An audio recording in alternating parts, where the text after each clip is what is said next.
उत्तर पूर्वी दिल्ली सीलमपुर में स्कूटी फिसली तो चल गई पैंट में लगी पिस्टल। यमुना पार में कब क्या हो जाए कुछ कहा नहीं जा सकता। सीलमपुर मार्केट का एक ऐसा सीसीटीवी फुटेज सामने आया है जिसमें एक तेज रफ्तार स्कूटी अचानक फिसलने से उस पर सवार दो युवक गिर पड़े और युवक की पैंट में रखी पिस्टल से गोली चल गई।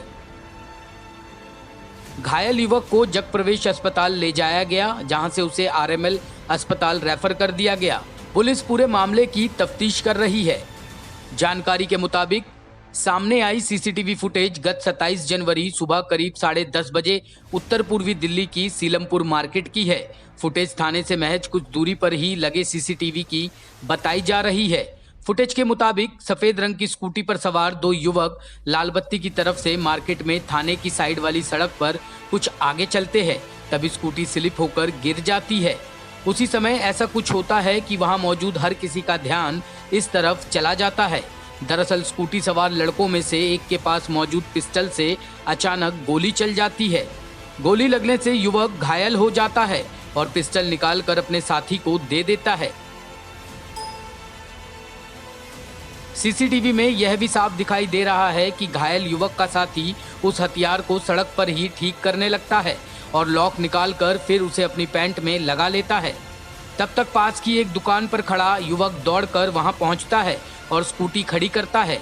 जैसे ही दोनों युवक स्कूटी पर बैठते हैं, वैसे ही घायल युवक के पैर से खून निकलने लगता है।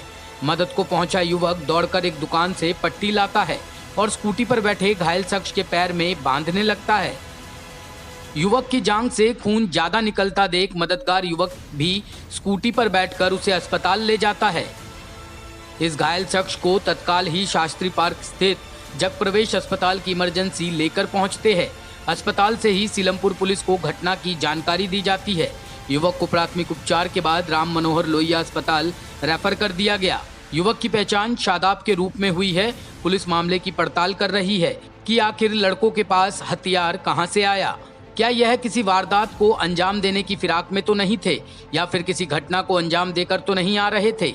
पुलिस घायल शख्स से बयान लेकर मामले की तहकीकात में जुटी हुई है। टॉप स्टोरी ब्यूरो के लिए दिल्ली से रवि डालमिया की रिपोर्ट।